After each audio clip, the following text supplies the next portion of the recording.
Ketua Umum, Ketum, PSSI, Erick Thohir, tak terlalu kecewa timnas Indonesia U20 kalah 1-3 dari Uzbekistan U20 di matchday kedua grup C Piala Asia U20 2025.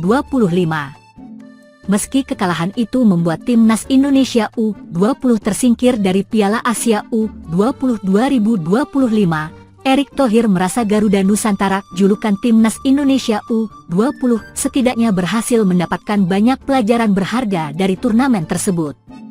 Timnas Indonesia U20 kalah 1-3 dari Uzbekistan U20 di Shenzhen Youth Football Training Base Center Stadium, Cina, Minggu, 16 Februari 2025. Malam waktu Indonesia Barat, gawang Garuda Nusantara harus kebobolan lebih dulu di menit ke-21 lewat Muhammad Ali Urinboev.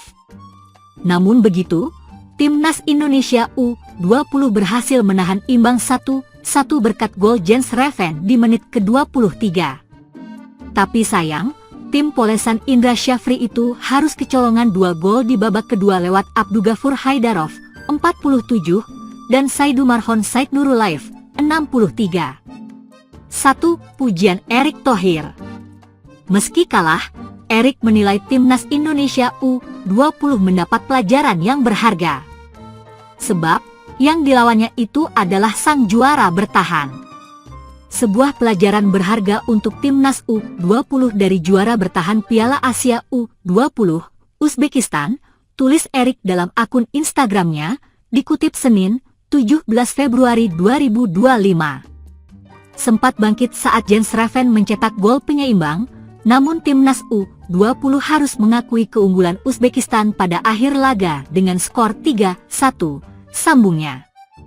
2. Tersingkir dari Piala Asia U20 2025. Ini jelas menjadi hasil yang mengecewakan. Pasalnya, timnas Indonesia U20 dipastikan tersingkir dari Piala Asia U20 setelah menelan 2 kekalahan di grup C di laga pembuka. Garuda Nusantara takluk dari Iran U20 dengan skor 0-3. Kendati tersingkir, Erick memastikan PSSI bakal terus melanjutkan program timnas Indonesia U20. Sebab hal itu guna menjaga regenerasi pemain untuk diproyeksikan ke level senior.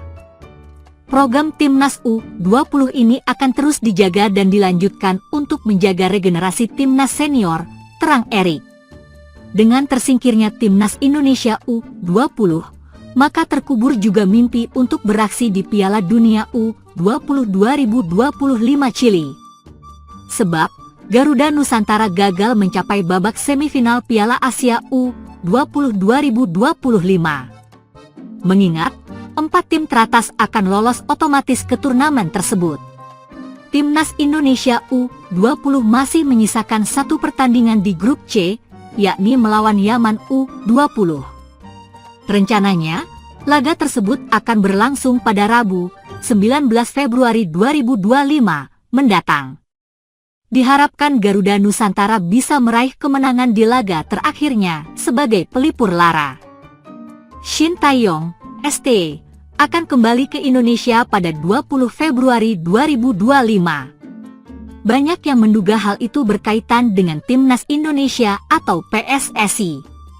Untuk diketahui, Shin Tae-yong sempat kembali ke Korea Selatan pada 26 Januari 2025, sekitar 2 minggu setelah pemecatannya sebagai pelatih Timnas Indonesia. Namun, janji yang pernah ia ucapkan untuk kembali ke Indonesia ternyata benar-benar terjadi. ST dan JJ kembali ke Indonesia. Dalam siaran langsung di akun Instagram Stibola Foundation, penerjemah setia Shin Tae-yong, Jeng Seokseo yang akrab dengan sapaan JJ, membocorkan mereka akan kembali ke Indonesia pada 20 Februari 2025. Ini saya info. Jadi JJ akan ke Indonesia lagi 20 Februari, kata host acara dalam siaran tersebut. Selain itu, sang host juga menyebutkan akan ada agenda dan program baru yang akan dia jalankan bersama Shin Tae-yong di Indonesia. Dalam siaran yang sama, JJ mengaku rindu dengan Indonesia. Sehingga, kedatangannya kali ini juga menjadi ajang melepas kangen dengan suasana tanah air. Meski tidak lagi berstatus sebagai pelatih timnas, Shin Tae-yong masih memiliki keterikatan emosional dengan Indonesia. Hal itu terlihat dari langkahnya mendirikan ST Foundation, sebuah yayasan yang bergerak di bidang sepak bola Indonesia. Proyek baru ST di Indonesia. Shin Tae-yong mendirikan ST Foundation pada akhir 2024, hanya beberapa saat sebelum PSSI memecatnya. Yayasan itu sebagai bentuk dedikasi Shin untuk sepak bola Indonesia dengan berbagai program pengembangan pemain muda. Kepulangannya kali ini pun terkait dengan pengembangan yayasan tersebut, termasuk membahas program kerja dan event yang akan berlangsung dalam waktu dekat. Selain itu, Shin Tae-yong juga masih memiliki Golden Visa pemberian langsung Presiden Joko Widodo. Visa khusus itu membuatnya bisa bebas keluar masuk Indonesia tanpa kendala administrasi, sehingga masih memiliki kebebasan untuk beraktivitas di tanah air. Shin Tae-yong akan nonton laga timnas. Pertanyaan yang masih menjadi misteri adalah apakah Shin Tae-yong akan menonton pertandingan timnas Indonesia pada Maret 2025. Sebab, hubungannya dengan beberapa pemain timnas masih cukup erat, sehingga ada kemungkinan ia akan hadir sebagai penonton atau bahkan memberikan dukungan secara tidak langsung. Berikut 5 pemain timnas Indonesia yang siap-siap dicoret Patrick Kluivert jika tak berkembang. Salah satunya tengah merumput di negara tetangga. Kluivert dan timnya tengah sibuk memantau pemain-pemain timnas Indonesia di Liga 1 2024 hingga 2025. Tak hanya itu, kiprah personel abroad ikut dimonitor. Lantas, siapa saja 5 pemain timnas Indonesia yang siap-siap dicoret karena tak berkembang?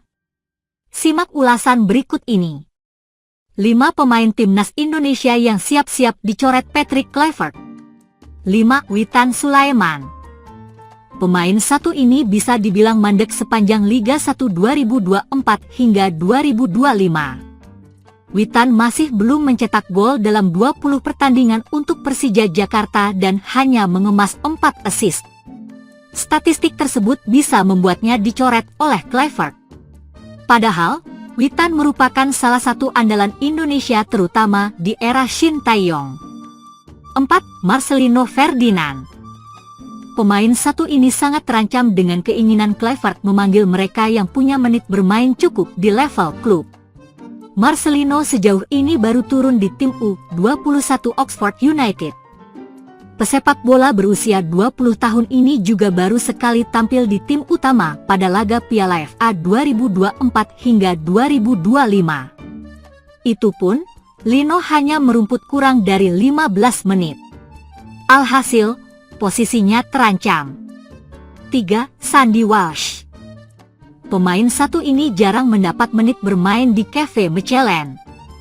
Walsh lantas memutuskan hengkang ke Yokohama F. Marinos dengan harapan mendapat menit bermain lebih banyak.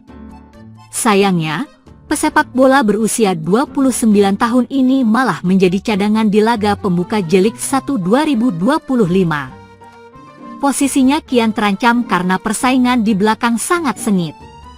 2. Rizky Ridho. Pemain satu ini belakangan jadi sorotan.